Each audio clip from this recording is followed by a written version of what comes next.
अपने बहुमोल विचारों की सौगात से हमें उपकृत करें।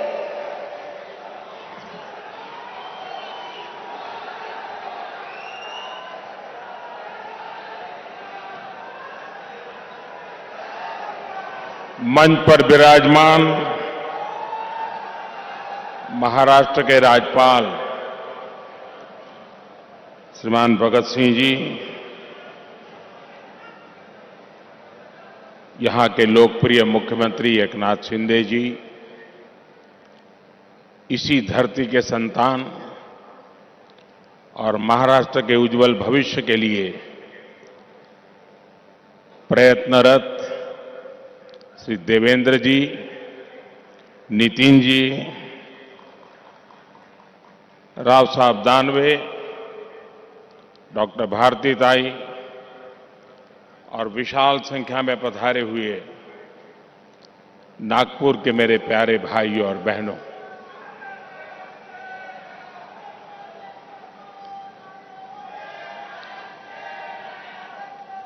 आज संकष्टी चतुर्थी आहे।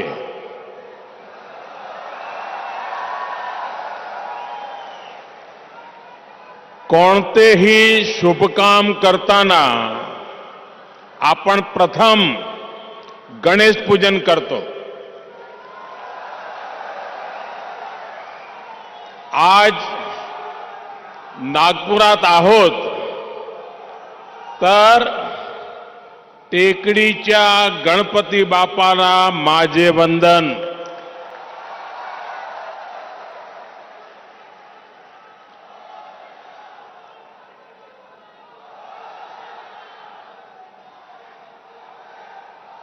ग्यारह दिसंबर का आज का दिवस संकष्टी चतुर्थी का पवित्र दिवस है। आज महाराष्ट्र के विकास के लिए 11 सितारों के महानक्षत्र का उदय हो रहा है। पहला सितारा हिंदू हृदय सम्राट बाळासाहेब ठाकरे महाराष्ट्र समृद्धि महामार्ग, जो अब नागपुर और शिरडी के लिए तैयार हो चुका है। दूसरा सितारा नागपुर एम्स है, जिसका लाभ विदर्भ के एक बड़े क्षेत्र के लोगों को होगा।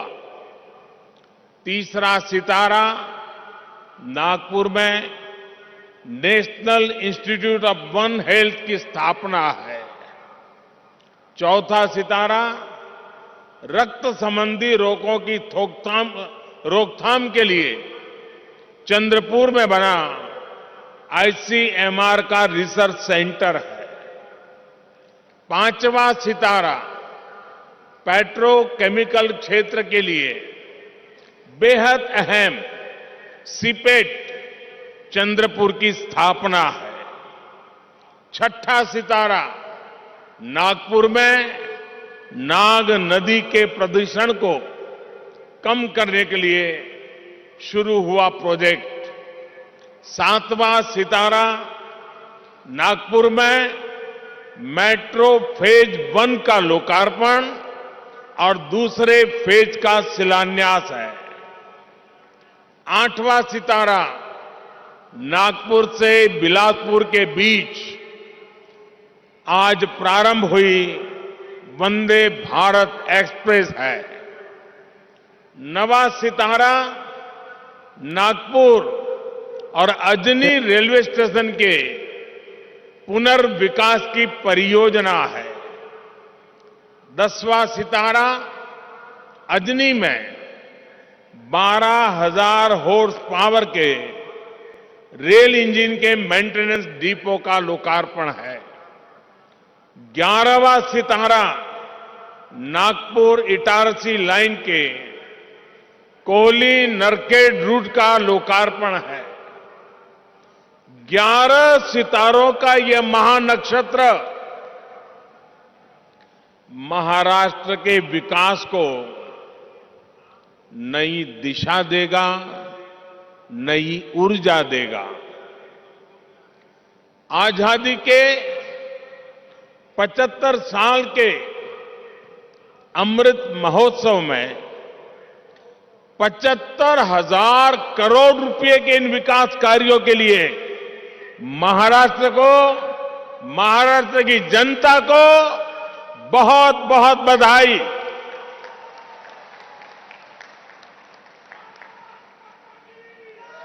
साथियों, आज का ये आयोजन इस बात का भी प्रमाण है कि डबल इंजन की सरकार महाराष्ट्र में कितनी तेज गति से काम कर रही है। समृद्धि महामार्ग से नागपुर और मुंबई के बीच दूरी तो कम होगी ही, ये महाराष्ट्र के 24 जिलों को आधुनिक कनेक्टिविटी से जोड़ रहा है। इससे खेती किसानी को, आस्था के विभिन्न स्थलों में आने जाने वाले श्रद्धालुओं को, उद्योगों को बहुत बड़ा लाभ होने वाला है, रोजगार के नए अवसर बनने वाले हैं। साथियों, आज के दिन की एक और विशेषता है, आज जिन योजनाओं का लोकार्पण हुआ है उनमें इंफ्रास्ट्रक्चर विकास का होलिस्टिक विजन दिखता है। एम्स एक अपने आप में अलग तरह का इंफ्रास्ट्रक्चर है और समृद्धि महामार्ग दूसरी तरह का इंफ्रास्ट्रक्चर है। इसी तरह वंदे भारत एक्सप्रेस और नागपुर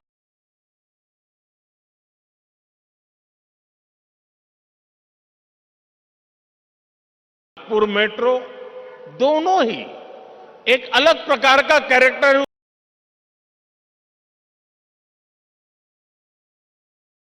उस इंफ्रास्ट्रक्चर का, लेकिन ये सब एक बुके में, एक गुलदस्ते में अलग अलग बीते 8 वर्षों की मेहनत से तैयार विशाल बगीचे का प्रतिबिंब भी है। चाहे बात सामान्य मानवी के लिए हेल्थ केयर की हो या फिर वेल्थ क्रिएशन की हो, चाहे बात किसान को सशक्त करने की हो या जल संरक्षण की हो, आज पहली बार देश में ऐसी सरकार है जिसने इंफ्रास्ट्रक्चर को एक मानवीय स्वरूप दिया है। इंफ्रास्ट्रक्चर का एक ऐसा ह्यूमन टच जो आज हर किसी के जीवन को स्पर्श कर रहा है। हर गरीब को 5 लाख रुपए तक का मुफ्त इलाज देने वाली आयुष्मान भारत योजना हमारे सोशल इंफ्रा का उदाहरण है। काशी, केदारनाथ, उज्जैन से लेकर पंढरपुर तक हमारे आस्था स्थलों का विकास हमारे कल्चरल इंफ्रा का उदाहरण है। 45 करोड़ से ज्यादा गरीबों को बैंकिंग सिस्टम से जोड़ने वाली जनधन योजना हमारे फाइनेंशियल इंफ्रास्ट्रक्चर का उदाहरण है। नागपुर एम्स जैसे आधुनिक अस्पताल खोलने का अभियान, हर जिले में मेडिकल कॉलेज खोलने का अभियान हमारे मेडिकल इंफ्रास्ट्रक्चर का उदाहरण है। और इन सब में जो बात कॉमन है वो है मानवीय संवेदनाओं का तत्व, ह्यूमन टच, संवेदनशीलता। इंफ्रास्ट्रक्चर को हम सिर्फ निर्जीव सड़कों और फ्लाईओवर तक नहीं समेट सकते।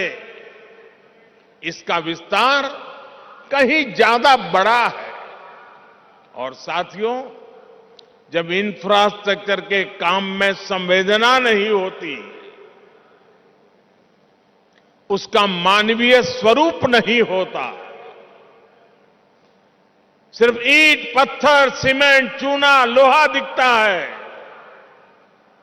तब उसका नुकसान देश की जनता को उठाना पड़ता है, सामान्य मानवी को उठाना पड़ता है। मैं आपको गोसीखुर्द डैम का उदाहरण देना चाहता हूं। 30-35 साल पहले इस डैम की नींव रखी गई थी और उस समय उसका अनुमानित खर्च 400 करोड़ रुपए के आसपास था।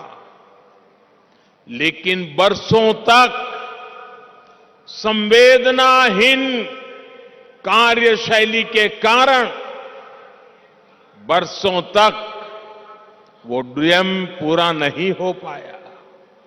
अब डैम का अनुमानित खर्च 400 करोड़ से बढ़कर के 18,000 करोड़ रुपए हो गया। 2017 में डबल इंजन की सरकार बनने के बाद इस डैम का काम तेज हुआ है।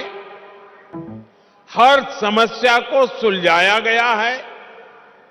मुझे संतोष है कि इस वर्ष ये डैम पूरा भर पाया है। आप कल्पना कर सकते हैं, इसके लिए 3 दशक से ज्यादा लगे, तब जाकर इसका लाभ गांव को, किसान को मिलने लगा।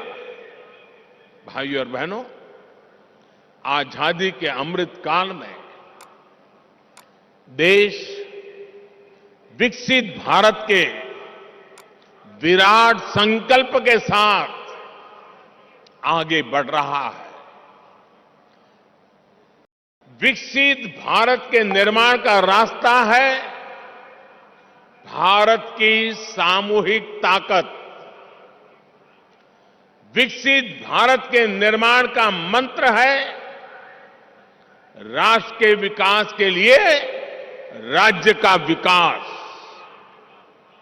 बीते दशकों का हमारा ये अनुभव रहा है कि जब हम विकास को सीमित रखते हैं तो अवसर भी सीमित हो ही जाते हैं। जब शिक्षा कुछ ही लोगों, कुछ ही वर्गों तक सीमित थी, तो राष्ट्र का टैलेंट भी पूरी तरह निखर कर सामने नहीं आ पाया। जब बैंकों तक कुछ लोगों की पहुंच थी, तो व्यापार कारोबार भी सीमित ही रहा। जब बेहतर कनेक्टिविटी केवल कुछ शहरों तक सीमित थी, तो ग्रोथ भी उसी दायरे तक सीमित रही। यानी विकास का पूरा लाभ ना तो देश की बड़ी आबादी को मिल पा रहा था और ना ही भारत की असली ताकत उभर कर सामने आ पा रही थी। बीते 8 वर्षों में हमने ये सोच और अप्रोच दोनों बदली है। हम सबका साथ, सबका विश्वास, सबका विकास और सबका प्रयास, इस पर बल दे रहे हैं। और जब मैं सबका प्रयास कहता हूं तो इसमें हर देशवासी शामिल है और देश का हर राज्य शामिल है। छोटा बड़ा जो भी हो, सबका सामर्थ्य बढ़ेगा, तब जाकर भारत विकसित बनेगा। इसलिए हम उनको प्रोत्साहित कर रहे हैं जो पीछे रह गए, वंचित रह गए।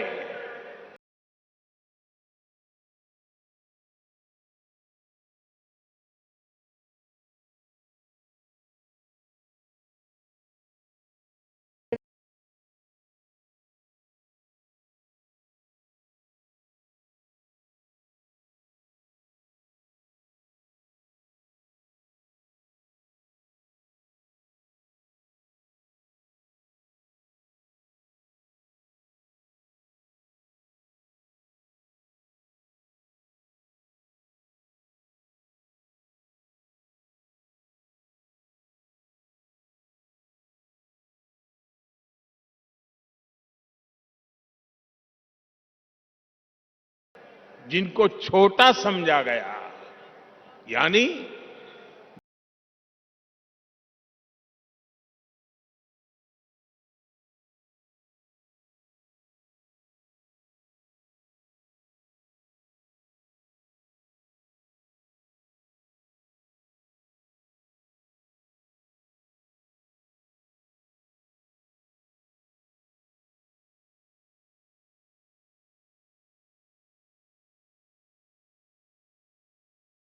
जो पहले वंचित था, वो अब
हमारी सरकार की वंचित को वरीयता, इसका एक विकृति से सावधान भी करना चाहता हूं। ये विकृति है शॉर्टकट की राजनीति की। ये विकृति है राजनीतिक स्वार्थ के लिए देश का पैसा लुटा देने की। ये विकृति है करदाताओं की गाढ़ी कमाई को लुटा देने की। शॉर्टकट अपनाने वाले ये राजनीतिक दल, ये राजनीतिक नेता देश के हर करदाता के सबसे बड़े दुश्मन है, जिनका मकसद सिर्फ सत्ता में आना होता है।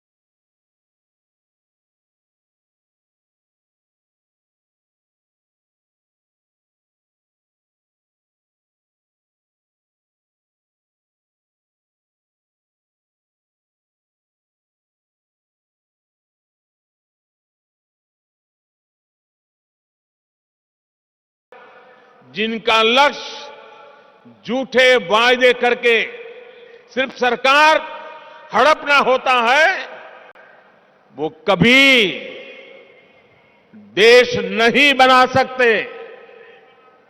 आज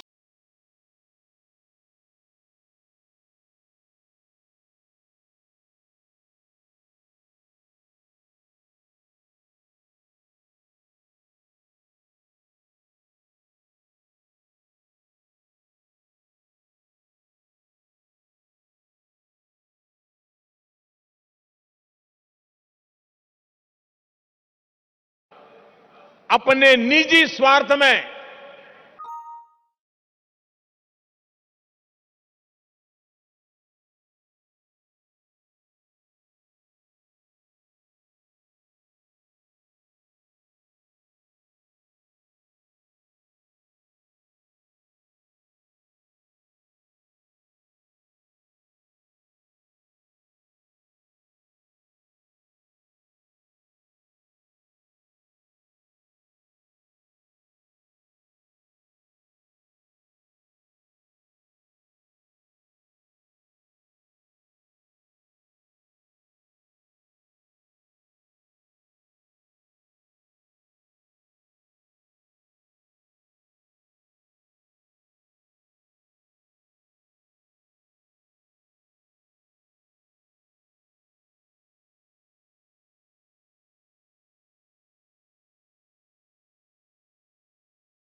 भारत की अर्थव्यवस्था, तो भारत है और स्थायी विकास के मूल में होता है हुई होती टैक्स पेयर का पैसा लुटाया गया होता तो ये देश कभी उस ऊंचाई पर नहीं पहुंच पाते जहां आज है। देर से ही सही, भारत के पास अब यह अवसर आया है। पहले की सरकारों के समय हमारे देश के ईमानदार करदाताओं ने जो पैसा दिया वो या तो भ्रष्टाचार की भेंट चढ़ गया या फिर वोट बैंक को मजबूत करने में खप गया। अब समय की मांग है कि सरकारी खजाने की पाई पाई का उपयोग देश की पूंजी युवा पीढ़ी के उज्जवल भविष्य के लिए निर्माण पर खर्च होनी चाहिए। मैं आज भारत के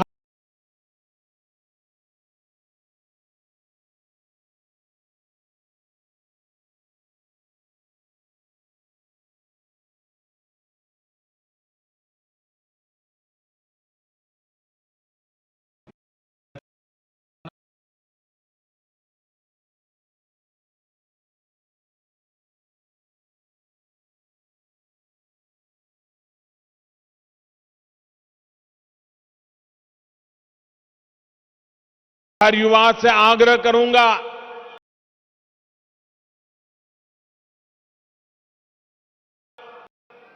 हर टैक्स पेयर से आग्रह करूंगा, ऐसे ठन्नी खर्चा रुपया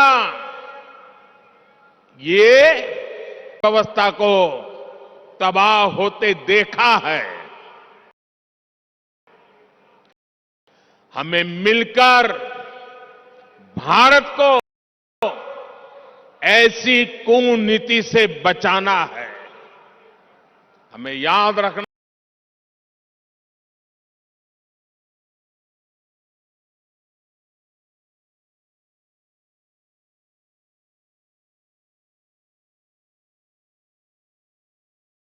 है एक और आमदनी अठन्नी खर्चा रुपया, ये वाली दिशाहीन कुनीति और सिर्फ स्वार्थ है।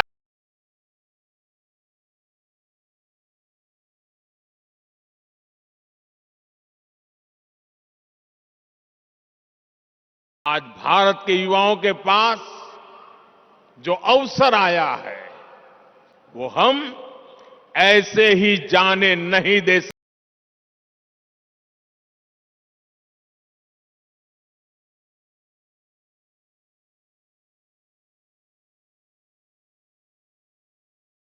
सकते। जबरदस्त समर्थन मिल रहा है। अभी पिछले सप्ताह गुजरात में जो चुनाव के वो स्थायी विकास और स्थायी समाधान की आर्थिक नीति विकास की रणनीति का परिणाम है। मैं शॉर्टकट अपनाने वाले ऐसे राजनेताओं को भी विनम्रतापूर्वक आदरपूर्वक कहूंगा कि स्थायी विकास के विजन को समझिए, उसके महत्व को समझिए। आज देश के लिए उसकी कितनी जरूरत है उसको समझिए। शॉर्टकट के बजाय स्थायी विकास करके भी आप चुनाव जीत सकते हैं, बार बार चुनाव जीत सकते हैं। ऐसे दलों को मैं कहना चाहता हूं, आपको डरने की जरूरत नहीं है। मुझे विश्वास है जब आप देश हित को सर्वोपरि रखेंगे तो शॉर्टकट की राजनीति का रास्ता भी जरूर त्याग करेंगे। भाई और बहनों, एक बार फिर महाराष्ट्र के लोग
तो शॉर्टकट की राजनीति का रास्ता भी जरूर त्याग करेंगे। भाई और बहनों, एक बार फिर महाराष्ट्र के लोगों को, देश के लोगों को